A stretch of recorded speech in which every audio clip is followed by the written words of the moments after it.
Azure Functions, another very important topic, especially in the building of modern applications. You might be already hearing about something called as serverless compute. So Azure Function is the starting point where we have seen serverless compute. Of course, this now has cascaded into multiple other services also. So in this session, I'm going to talk about what is an Azure function or Azure function app, how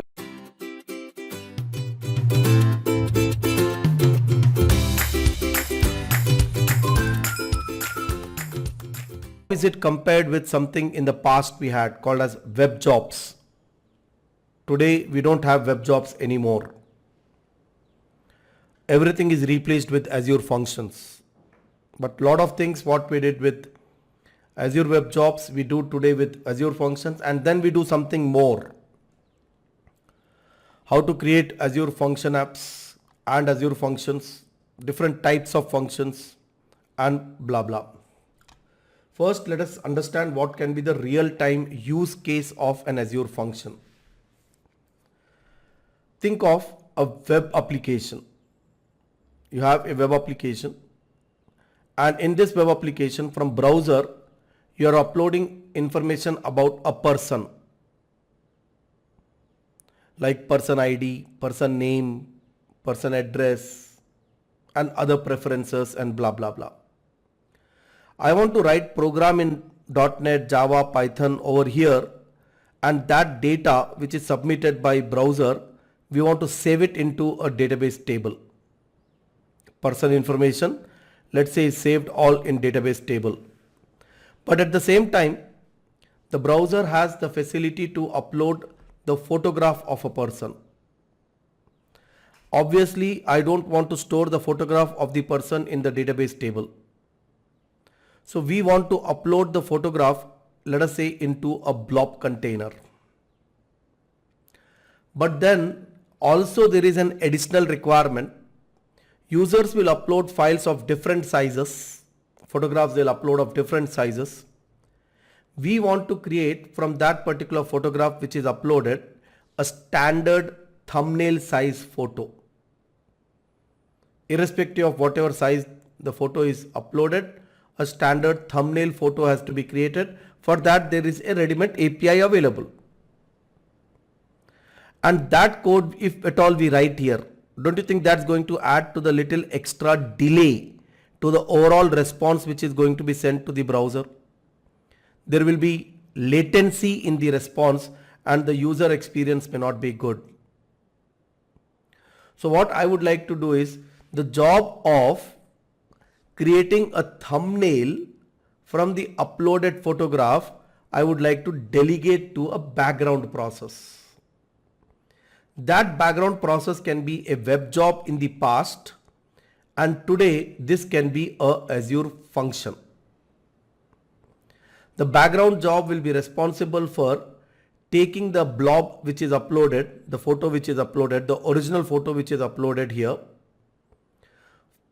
pulling that into the Azure function, processing the image, creating a thumbnail, uploading the blob into the blob container, the thumbnail image this time, and the URL of that thumbnail image, it will then update into the database for that particular employee.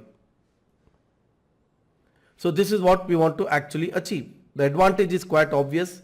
The background job can just happen independent of the response which is already rendered to the user. And to trigger this background job, we may probably post a message into a queue. On posting a message into a queue, I'll trigger this background job.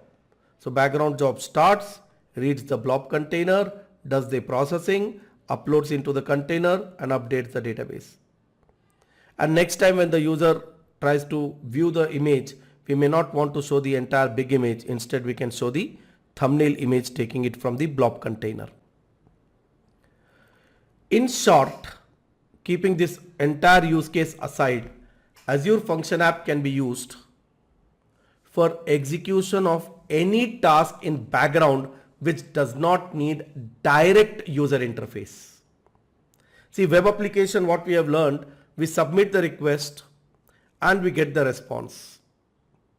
Here, we are not going to do any direct interaction with the Azure function, except in one case where we use HTTP trigger, but otherwise the function app is just executing in the background.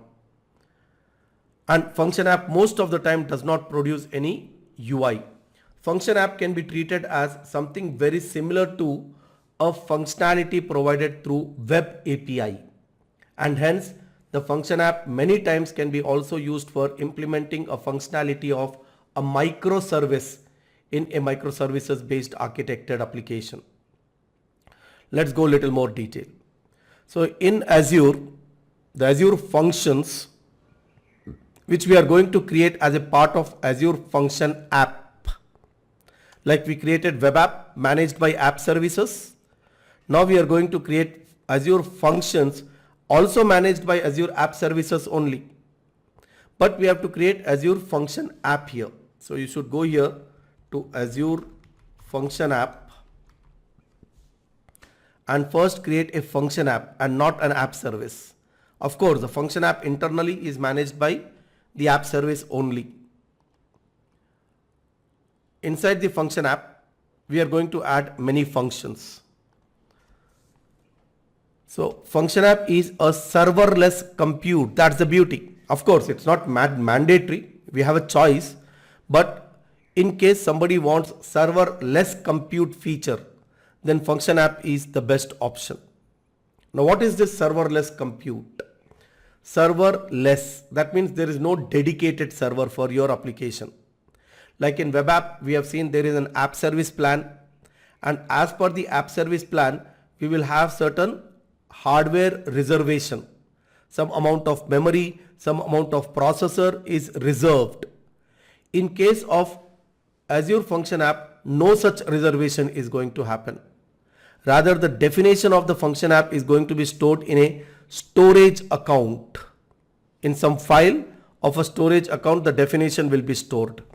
The memory and the processor will be allocated to the Azure function on need basis. Dynamically they will be allocated. So when the request comes for execution in whichever form, the moment the function app has to execute, at that point of time, the memory will be allocated, the processor will be allocated, and all compute resources will be allocated. Until that time, there is no usage of any resource, and most important, there is no cost. So I write a function app and I never invoke the function app, it will never cost me. Unlike web app, you create a web app, you create an app service plan associated with the web app. Now you use, you don't use, send the request, you don't send the request. In all circumstances, that billing as per the plan is going to happen. Unlike that, in function app, you are going to be charged only if the function executes, if at all you have opted for serverless compute option. So that enables you to run code on demand without having explicitly provisioning or managing any infrastructure. Yes, Azure function to run script or a piece of code in a response to variety of events. Now the question arises is, how will this background process get triggered? There are multiple types of triggers which can invoke a function app function. So if this is an Azure function, it can be triggered by uploading a message into a queue, or uploading or deleting, or not deleting, at least uploading a file in the blob container, adding a record to a storage table, posting a message in queue or topic managed by service bus, or if a SMS message is received by your Twilio account, or some kind of changes happens in Cosmos DB, Event Hub, Event Grid, Notification Hub. These are all different sources of trigger. When these sources undergo change in state, at that point of time, the function app is going to invoke the function. Yes, at the time of writing only, we will have to specify for what trigger this particular function is going to execute. So all these are different types of sources upon which an action when occurs can execute the function app's function. So if you want to build a web API, what is a web API? Something which gets invoked through a HTTP URL. Something which we can say using REST API we are able to call. That if you want to implement, you have to go for something called as HTTP trigger. You want to process file uploads, blob trigger. Where are we going to upload files? Blob. So blob storage trigger we have to execute. Build a serverless workflow. There is something called as durable function, where the code can go through various functions, carrying the state from one function to the other function. So durable workflows can be created, which is actually an alternative to logic apps. What we can do with logic apps without writing code, we want to do same thing using function app where we can write code and get more flexibility. Then we have to use durable functions. Database changes, Cosmos DB, scheduled tasks, timer trigger at a regular interval, something you want to execute. Every day morning at 9 a.m. I want some email to be automatically sent. I can just write a timer triggered function. Reliable messaging queues, whether it is storage queue, service bus queue, event hub, in all cases when the message or event is posted, the function can be triggered in the function app. Collect data from IoT devices can trigger. Even use of functions and SignalR to respond to the data in the moment. So all these are features of function app. Very powerful. Why very powerful? Because it can scale dynamically. Now these are the three pricing tier. So when I'm trying to create a function app, I choose a resource group, give a name to the function app.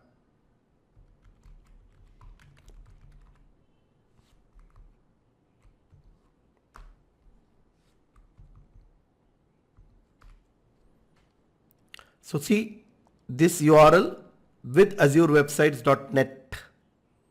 Azurewebsites.net we know is valid only for app services. So we have got subscription, resource group, function app. Now you can package it like code and deploy, or you can even create Docker container images from where the container will be created. Your choice. We want code, right now code. The code which we can write in again various languages. We can write in .NET, and that too in .NET 6, .NET 4.8, legacy ASP.NET or ASP.NET Core. Anything can be used here. And then we have got, I'm choosing, let us say 7 STS isolated.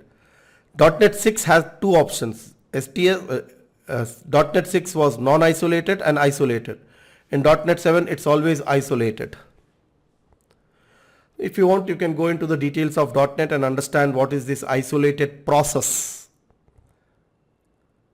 I don't want to touch that over here. Then do you want Linux or Windows platform? And here you see there are three pricing tier. Consumption, which is serverless, functions premium, and app service plan. When to go for which one? If you are looking for serverless compute, if you are looking for automatic allocation of memory and processor on the need basis, on demand basis to your function app, how much time it is going to execute, how many times the function executes, how much is the memory used at the time of execution, how much is the processor used at the time of execution. All these factors will decide the billing. Yes, if the function app doesn't execute, no billing, zero cost. Billing is aggregated across all functions within the function app. See, here we are creating a function app. after creating a function app, inside this we are going to put functions. Here we have to select a storage account, and that particular storage account is where the functions are going to be stored, because there is no hardware. Upfront hardware is not there. So the storage account would be required, especially that is very useful when we go for consumption pricing tier. And then we have got networking integration with public network, private network, all this we cover separate. Monitoring, if you want to integrate with application insight like app services, we do app services web app. Same way here also. No, I don't want integration. If you want, you can directly deploy from GitHub using the GitHub Actions. No, I'm not interested in that also. Just the basic, that's it. And this is going to create the function app.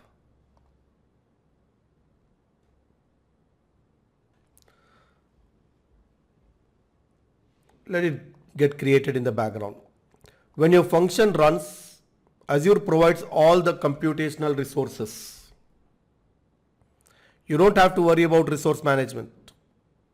You don't have to say upfront this much memory, this much processor capability. No, you don't have to. You only pay for the time that your code runs. Beauty is the app can scale automatically. As the number of requests for execution are increasing, automatically the function app can scale up, scale down, scale out, scale in. Everything happens. The complete scaling is built into the function app. Of course, you should only know one limitation. Every function cannot execute by taking more than 1.5 GB of memory and uses only one CPU. But that is good enough for something like a function app background task. This amount of memory and one complete CPU is more than sufficient. We don't need more than that. If suppose more than that need comes, you will have multiple function app instances created, and between them the load will get distributed. So this is one option where you have the variable billing. The billing is not fixed. You don't know how much you are going to pay until you see the bill. It all depends on the load.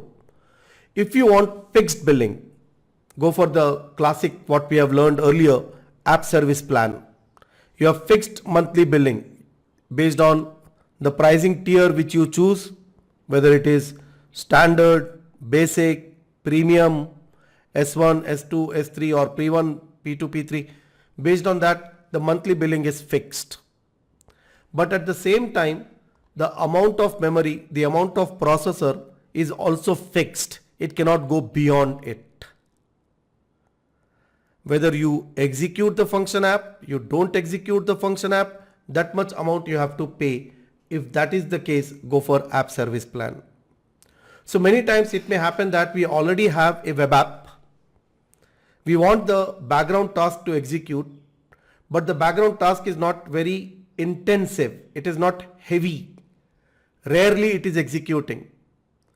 Without any additional cost, the app service plan which we have used for web app, in the same app service plan, we can put function app also. Same app service plan. We don't need a separate app service plan. But alternatively, we can also go for a premium plan. It is more precisely referred as elastic premium plan.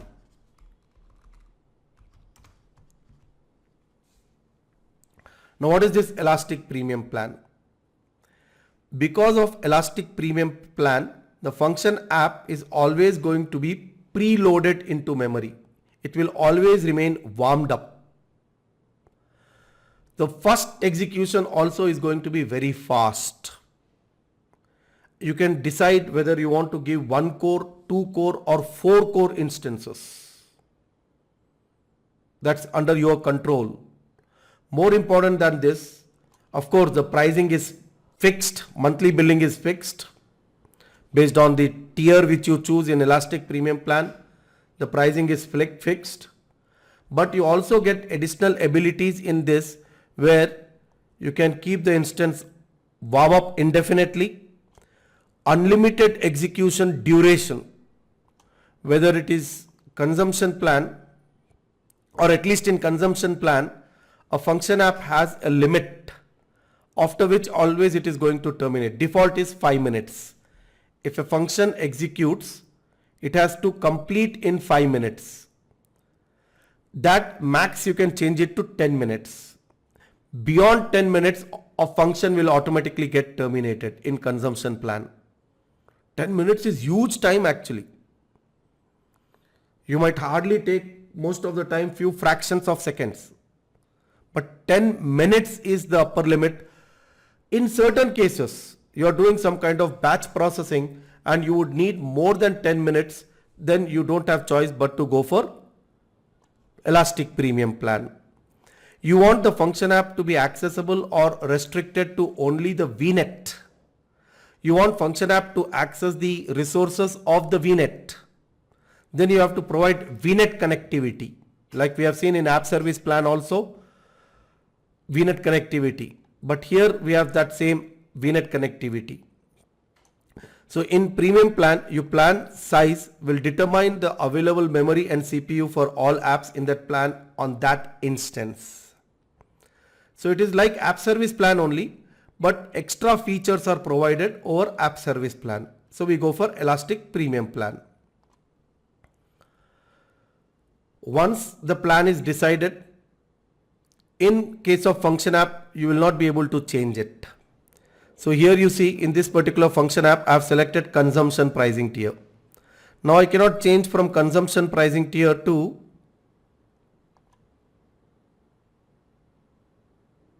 this is the app service plan. This is fixed. I can't change. I can't scale up, I can't scale down because that's all dynamic. We don't have any control on this. Yeah, if you want, you can change the app service plan itself. So I go back to function app and then I go to change app service plan. Plan itself you change. Right now it is consumption. Instead you can create a new app service plan and change it. The proper app service plan will be created now.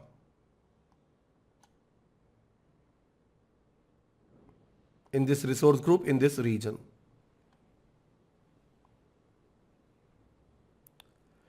Changing the plan that your app is hosted on allows you to consolidate your app into a single plan which allows them to share machines, blah, blah, blah. I am interested in this one. There may be a short amount of downtime associated with changing your app service plan. This is important.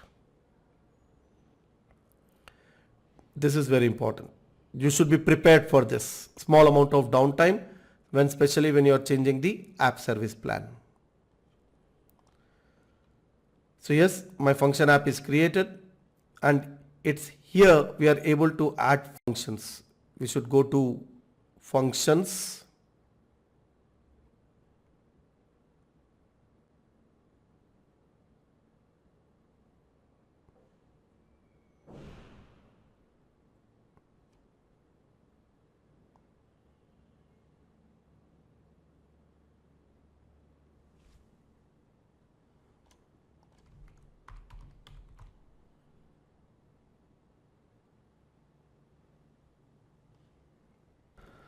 Actually speaking, here we should see an option called as functions. I'm not seeing that option because at the time of creating the function app, I selected the version as 7. 7 doesn't give us the ability to add functions in portal. Editing .NET isolated function app is not supported in Azure portal. So we have to develop the function app locally and then we have to upload the functions into the function app. First we have to develop a local application.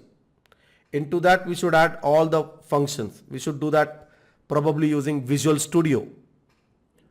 After that, we should upload it over here. No, I want to take a different route. I want to teach first through portal so that even if you're not developers, you understand a bit, and then later shift to this particular option. So I'll keep this as it is here and I'll create a new function app.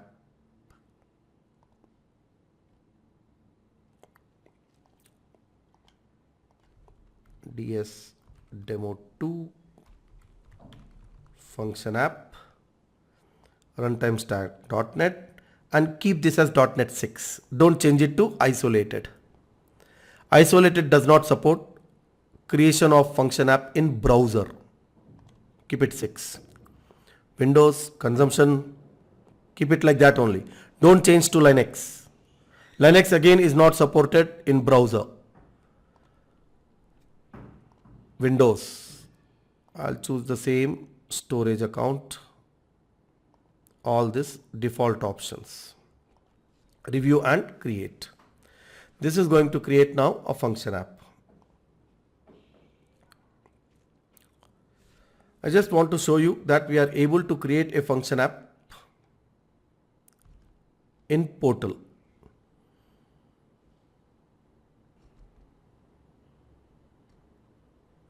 Function app got created. So here it is. They changed it. Earlier it was functions menu here. They moved it now to, this is really bad actually, confusing, because I mostly don't look at these default options. These are all supposed to be redundant options. But anyways, we can go to functions, create in Azure portal. Click on this and we'll be able to create a function in the Azure portal. Maybe after I create, it should be listed here. So develop in portal, HTTP trigger, scroll down, give the name of the trigger. Let's call it as say hello. There is something called as authorization level. Now what is this authorization level? It can be either function, anonymous or admin. Now to execute the function app, which is HTTP trigger, we have to submit a HTTP request, for which we are going to be provided with a key. If you choose this, you can use a key which is created for the function. Function level key will be generated. If you choose this, you don't need the key. Anybody can invoke the function if they know the URL. Dangerous. And if you choose this, there will be admin key which will be required for execution of the function. Not everyone will be able to, but only admin key we can use for invoking the function. I'll change it to function here. So we have got, see, so many other options also available. All these are triggers. All these are different types of triggers. Click on create. So this is going to create a function app and a function in Azure portal. In the meantime, how does the scaling happens? If you are using pricing tier, consumption pricing tier, how does actually the scaling happens? Internally, we can't change this. Just for your knowledge, I am giving this information. There is a scale controller. Function app has a scale controller, and as the number of messages are increasing in the source, for example, you take queue. As soon as a message is posted into queue, the function app is supposed to execute a function. But if suppose the messages are getting accumulated into the queue and the length is increasing, automatically the scale controller will create a new function host instance, and in that the function will execute. We don't have to do anything for this scale controller. It's all built in. So Azure Function uses a component called a scale controller to monitor the rate of events and determine whether to scale out or scale in, to increase the number of instances or to decrease, both is decided by the scale controller.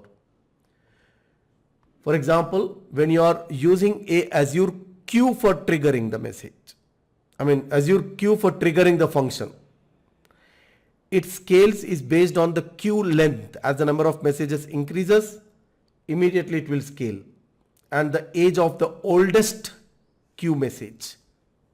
Oldest queue message is, if it is longer, then it is going to increase. When the function app is scaled out, additional resources are allocated to run multiple instances of the Azure Functions host. Conversely, a compute demand is reduced, the scale controller removes the host instance. So their increase, decrease, both is done by the scale controller. And at one point of time, the scale controller will change this to 0. That means there are no instances, no billing at all. Scale can vary based on number of factors. Scale differently based on triggers and language selected. Now you have to be aware of certain things here. When it is single function app can scale only up to maximum 200 instances.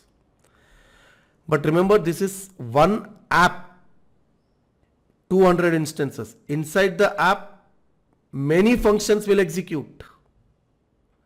A single instance process more than one message.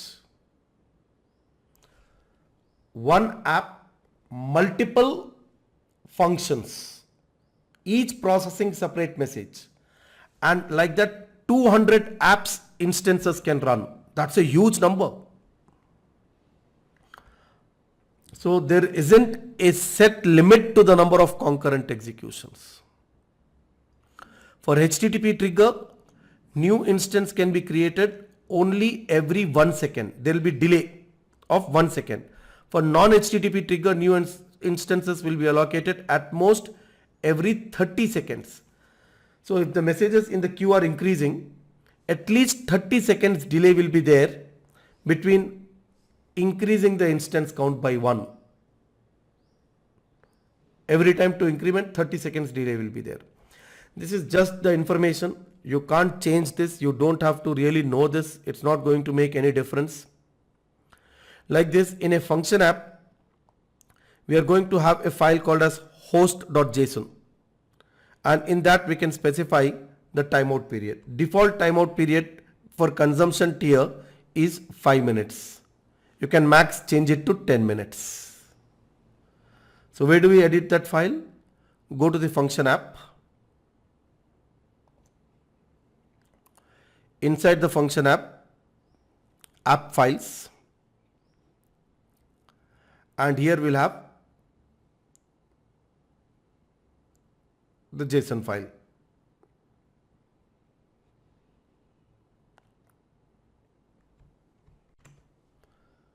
Host.json, the same thing. Host.json. So here just add one more property.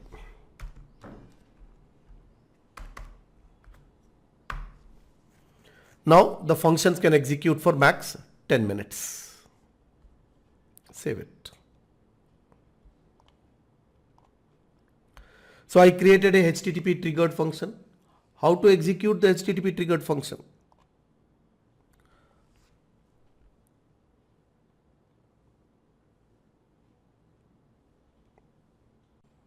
So go back to overview. Under functions, it is listing here. Say hello.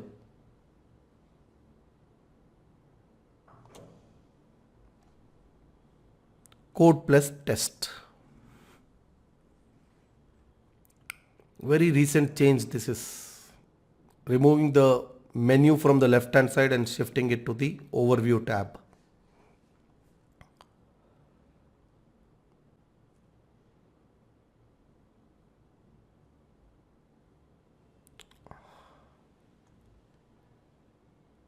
This is a ready-made function. I didn't write this. It's auto-generated. This is in C# script. The language is similar to C#, almost C#. slash hash r. We are saying we want to reference to the package called as 𝗏𝗏𝑠oft.json. Those who are .NET developers, you may understand this. We want to use 𝗏𝗏𝑠oft.json. Important is this is a function where first parameter is HTTP request. This parameter is the one which indicates that it's a HTTP triggered function. As soon as the function executes, the log will be generated. We are getting from the query string the name. Then we are trying to read the body of the request. And if there is something in the body, we are deserializing that and checking in the body if there is name property. If there is name, we are using that, provided it's not in the query string. If query string gives null, then we are using the name from body. And then we are generating some response.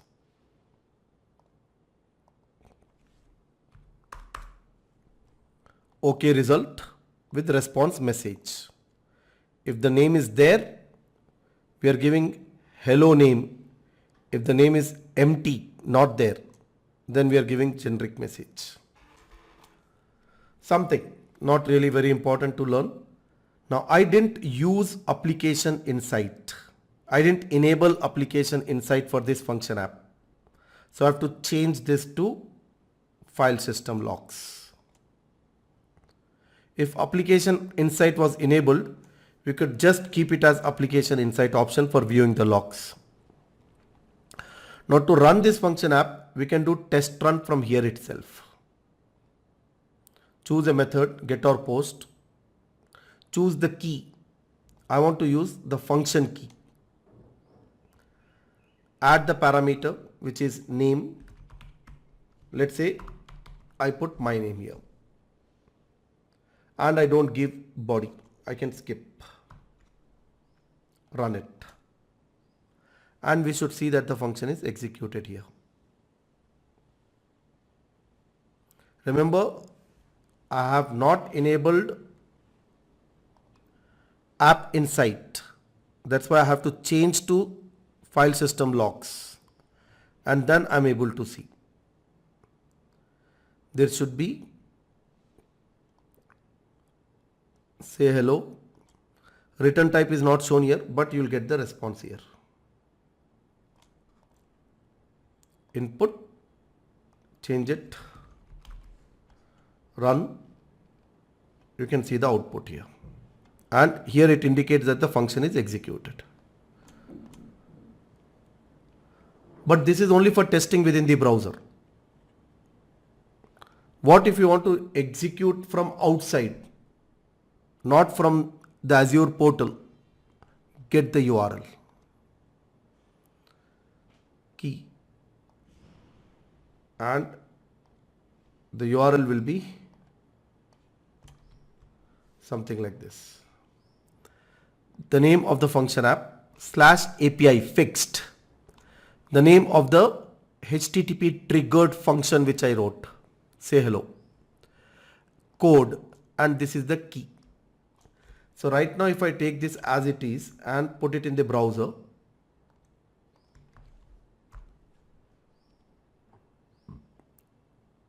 why? Because name is not provided. So let's provide the name. At the end you can put ampersand, name is equal to, let's say, my name. Hello Sandeep. And the function app is getting triggered. You can see here. So we are able to use a URL to invoke a function. Now give a wrong ID. Something wrong you give and try to invoke, error. 401 error, unauthorized. So key should be correct. And you can find the key here. Function keys can be found here.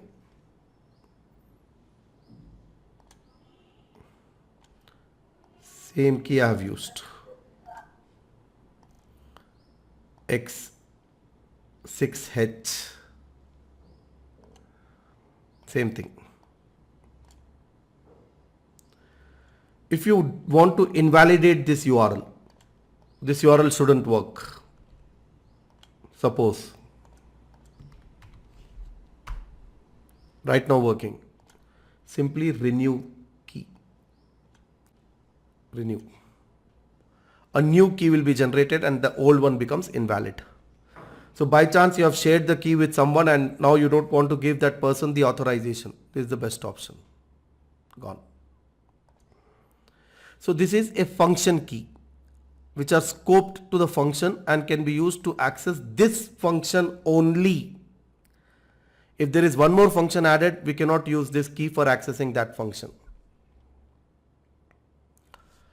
Second, go back to the function app. Here we can see app keys. And that's where we can find admin keys. This is the admin keys. So you can take any one of these two.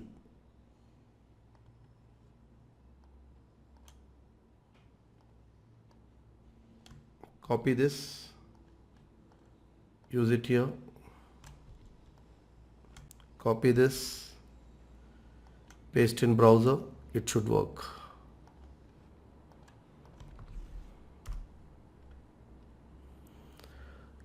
Function is the scope given, so admin keys will automatically work. And you can take this also and run. The difference is this key can never be deleted. This is the master key. This is the master key which can never be deleted. You can regenerate it, but you cannot delete it. Other keys can be deleted.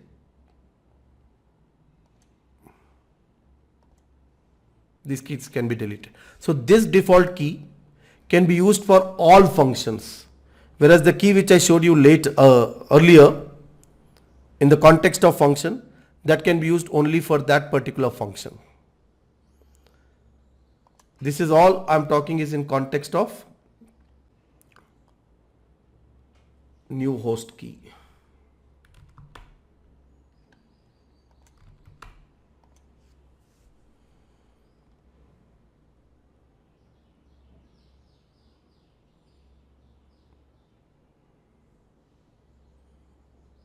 These are what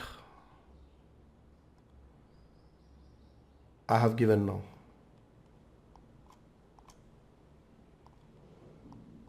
You can change it.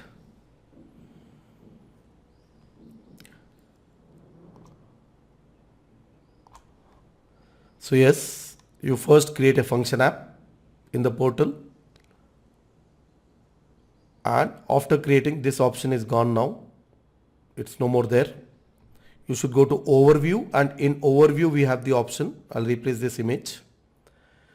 Develop in portal, trigger, say hello, and after that you have the function app. To run the function app, you have to use the key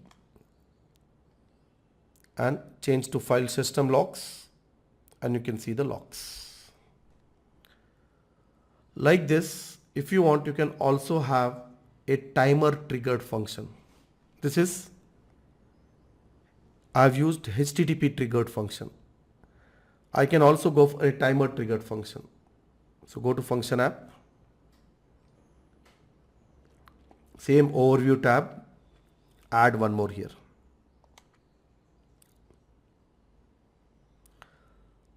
And this time choose timer trigger. Something like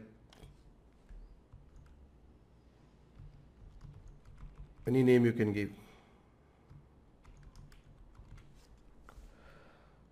And what is important is this schedule here. The schedule is what is actually a cron expression. I'm leaving the one which is default, which is 5 minutes. This is every 5 minutes my function app should execute. Now how can I say that it's 5 minutes? There are cron expressions. crontab.cronhub.io.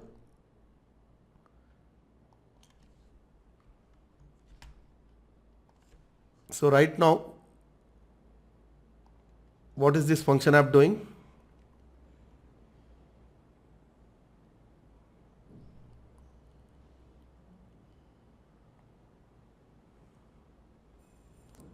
Simply printing some message on the console, nothing special.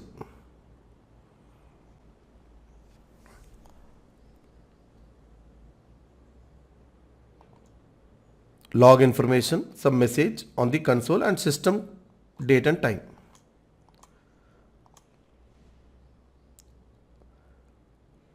Now, I want to change that time. Where is the time mentioned? Here we don't see. So where is the time mentioned? You should go to integration. And in integration, we have got the trigger. We have to select the trigger and go to its properties.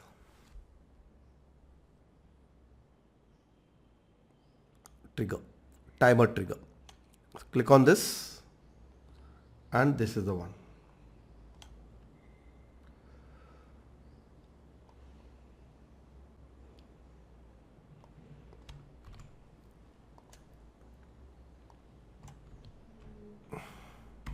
This is every 5 minutes.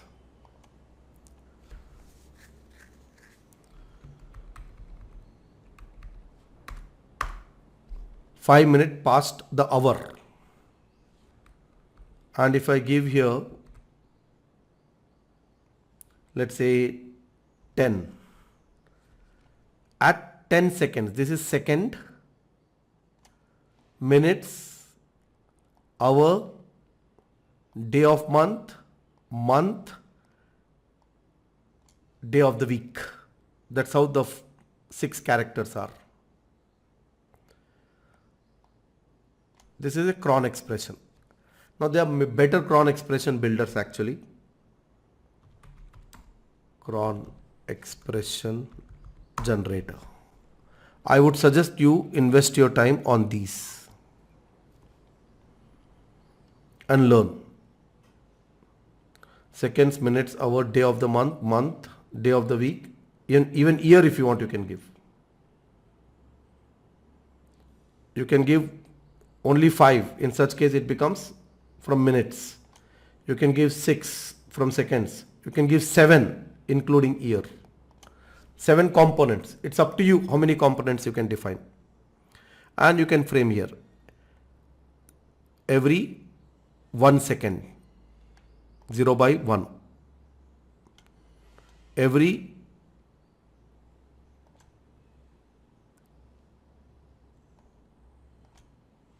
change it and give here every minute, every 5 minutes. Change this to every second. Every second is valid, but we are saying every 5 minutes. So like this you learn. I leave it to you to learn this cron expression. So this cron expression is basically every 5 minutes. I want to change it to every 5 seconds. Put here */5 and remove this. This becomes every 5 seconds. Save it. But this is designer. What I showed in designer, somewhere it should be saved. That is actually saved here. In code plus test, you will see one more file is there. Function.json. Right now what we are seeing is run.csx.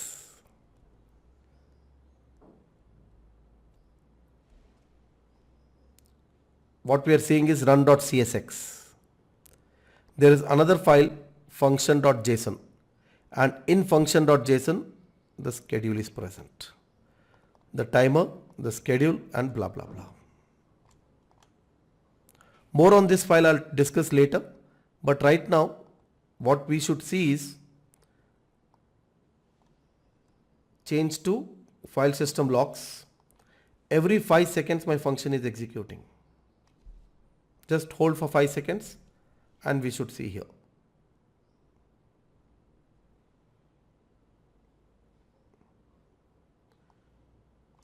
502 40, 502 45, 502 49. It cannot be exactly 5, near about.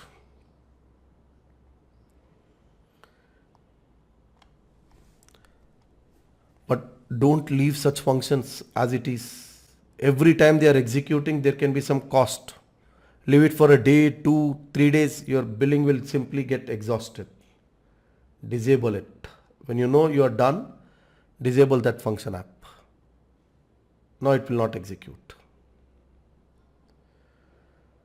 So invocations and more, if you want to monitor, you can go here and do the monitoring. You can read the logs from the past.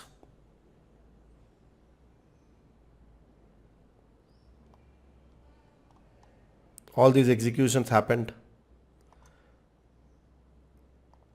You can see the logs here also. Same, that logs window you can see here also. What I showed you in code plus test, here as well you can see. Enter, enter, enter, and here it is. So this is the starting point. I created a function app, and inside the function app I added two functions. One is HTTP triggered and the other is timer trigger. And right now we are doing all this in the portal.